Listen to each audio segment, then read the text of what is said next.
Hi there guys, how are you doing? So today's video is going to be helping out the actual freelancers who are based in the UK as a sole trader or a limited company regardless.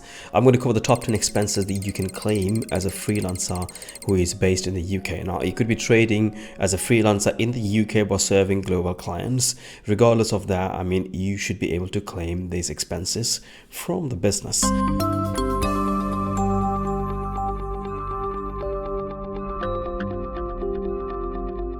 Now I am covering the top 10, so if you do need more help, you'll have to look for other resources, or I will create further videos, or you can speak to us or your accountant. All right, so these top 10 mainly focus, so you remember to claim those. And usually freelancers do their own accounts, do them want to reconcile this correctly, as well as make sure you have a good keeping record, keeping process in place, so you can prove it to HMRC for all your expenses.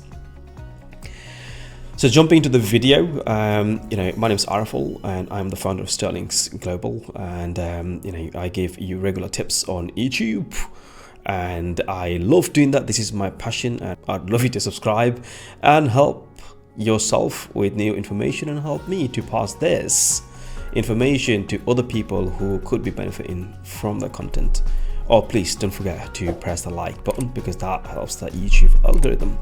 And if you do have a question, or if you appreciate my video, kindly please leave a comment and I'll follow up. All right, thanks very much. So enough of talk. So number one into the list is internet expense. So internet expenses is the first expense you would pay as a freelancer. This is the cost of the internet connection and backup connection.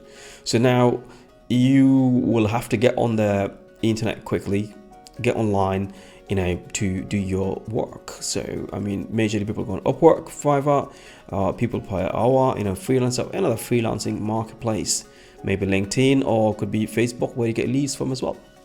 So I mean, you do need internet connection, right? So it could be your mobile phone bill, it could be your actual 4G dongle data, or 5G these days, or it could be your actual home internet, or even your office internet. Do remember to claim this back accordingly. If it's a personal phone, there are some calculations you have to do. How many percentage can you claim as a business? So you need to speak to your accountant or somebody who's qualified to clarify that for you, how much you can claim according to the legislation dated, accordingly for that date, which is valid for that date when you're asking the question. Right, so internet expenses one and first one on my list, and do ensure to have this recorded and claim this back. All right, it's a nice little expense, small, but it is there. All right, so number two comes on the list is software and hardware cost. Now, software and hardware, there's the cost of the software you always use as a freelancer, like project management tools, graphics designing tools, and so on. For hardware cost, this is the cost of your SSD, other hardware that you use for operation. Now, the laptops or the PCs can be classed as an asset, so do be careful how you basically record it. So sometimes it can be classed as an expense, it depends, okay? However, majority of the time you do buy small parts that is consumable as well, and they are classed as expenses. The software subscription are classed as expenses. Now, Asana, for example, or Trello, you can have the premium membership. You could have Microsoft 365, or you could have Google Suite for all your Google operations. You could have some other CRM system where you manage your clients. So anything like that, all the software and hardware costs are claimable expenses. Okay, right guys, number three on my list is utilities expense.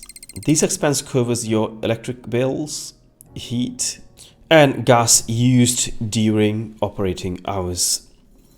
Now, utilities are one of the common expenses that we have on a day-to-day basis while you operate business. So if as a freelancer, if you're operating from home, there will be certain percentage that you should be able to claim. You have to speak to your accountant or us to clarify that for you, or you can look online to find the information. Anyhow, some of the utilities that are very common is such as like electric bill, heating, gas, central heating, electric electric heater or anything. So even if you buy a new electric heater or one broke and you have to replace, or you have a heating bill because you have to repair it, that's also a claimable expense. All right, so just bear that in mind. So utilities are claimable expenses. Next is telephone bills. If you are a freelancer that involves talking to your clients, customers, or making telephone calls to your clients, then you need to record your telephone bill as an expense. Make sure that you only record the actual hours used in operation, not the personal use. Okay. So the personal usage of the phone is not classed as a business. So if you have any bills, occurring from the telephone bill, you need to make sure you record only the business calls that you made for. So majority of the phone contracts these days give you unlimited calls anyway. You just have one bill, but what the taxman is saying is that you need to, if you do have chargeable bills in one bill, you need to separate from personal to business, so you don't basically clash two of them together, because any personal expenses is not claimable. It's only the business expenses that relates to that business to operate the business is claimable. So telephone bills are claimable expenses. All right, moving next to number 5, and one of my favorites is office supplies expenses. Being a freelancer does not mean you don't need office supplies. Even in our highly digitalized world where one can keep everything in the cloud, there is still a need to buy office supplies. This could be the paper, pen, marker, staplers, envelopes, and other stuff you use for your operations on a day-to-day basis. So if you are in an office space, or if you're at home, you are using you're buying pen and paper, markers, or any sort of office equipment, or day-to-day office operating tools, you will need to make sure you keep the receipts and record, and then after that basically do the record keeping for bookkeeping, so you can take it off your tax bill. All right guys, so these are office supplies and expenses that are claimable expenses from your business. Number 6 on my list is office rental cost. So on a monthly or yearly, quarterly, or regular basis, you have office rent if you're not working from home. If you're working from home, some of the cost from your mortgage or rent is claimable. And to clarify, then to look online or speak to a qualified accountant or ourselves how much you can claim. If you are a freelancer who has a long-term plan of expanding your profession into teams of freelancing, you will definitely need to rent out an office space to do your operation. So office is something also people like to free out themselves from home to office, and you can use the office cost as a business expense. Once you get the bill, make sure you check it, pay it, and record it as your bill. If you do have a bookkeeper, they will do that for you. So that's the whole point of paying one. All right. Next, number 7 on my list comes the research materials. So these are research materials, solely used for business operations. These might be classified as software, but these tools are not always used during operations. For instance, your client needs you to do a one-time research on a particular marker, and you need to pay for a fee to use a certain online research tool. Then this can be classified as research material cost. So for research materials, you will have to keep a record, and after that, basically make sure you claim some of them as a business expense. Now, your bookkeeper, accountant can clarify that for you, which one you can claim and which one is an asset. So just get the clarification, or let them do their job. Leave it with them to do it according to the legislation set out by HMRC. Next on my list, number 8, is seminar and training fees.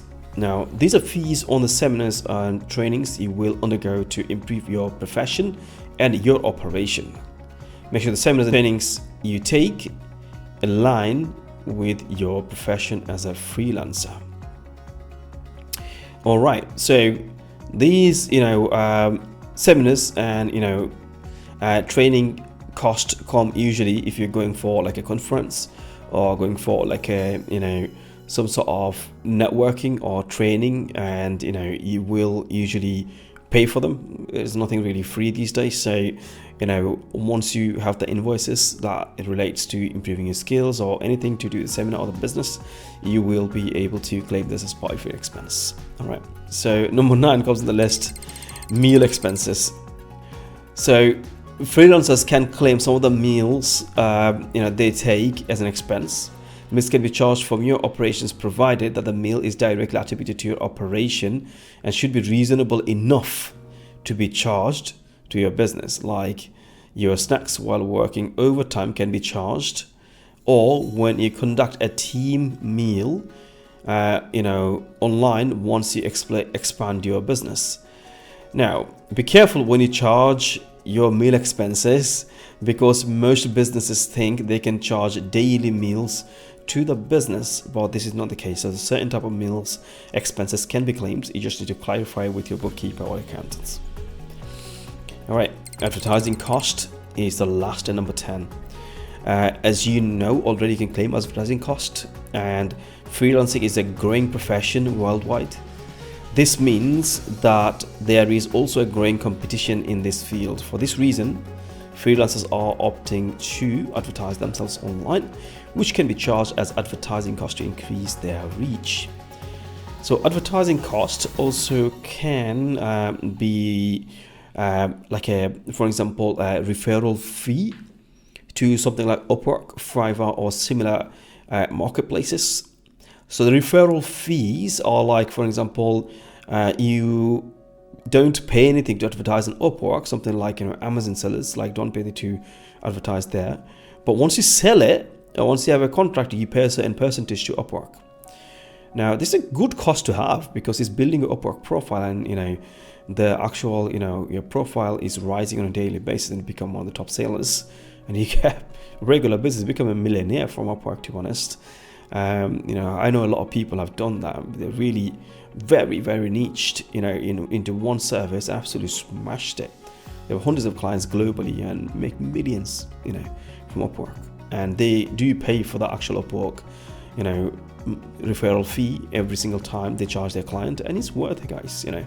So this is the advertising cost that you need to bear in mind, or any sort of advertising, PPC campaigns, or email marketing, email tools, or if you have somebody doing the email marketing for you, they might have an invoice, another freelancer. This is the advertising cost that you can claim. All right, so bear in mind to make sure to go through the expenses and check them properly before you record them, so it's less for you to explain to HMRC if there's ever an investigation or question why you claiming this as an expense. So that's the whole benefit of having a qualified bookkeeper or accountant who can do that for you, so you don't have to take the headache of it. You just become busy with what you know and who you are and what you do best. Anyway, so that was my last on the list, and as always, I would like to give you an important tip of this top 10 expense videos, is that you can claim all VAT from your invoices and against your VAT that you charge to your clients if you're VAT registered. Now you have to be 20% VAT registered, which is the standard rate, otherwise you can't claim if you're on a flat rate. So if you are fully registered for VAT, you should be able to claim the VAT back. So that was it today, and I hope that this has been very helpful, and thank you very much for staying that long and listening to me. So even if you've taken away one thing, and that one thing could change your life for better. All right, so I'm glad you've been here that long, and thanks a lot again. And don't forget to subscribe and press the like button. If you do need to leave a comment, if you want me to follow up with more contents, I'll be more than happy to do so. And thanks very much, and until the next time, I will see you soon. Take care. Bye bye.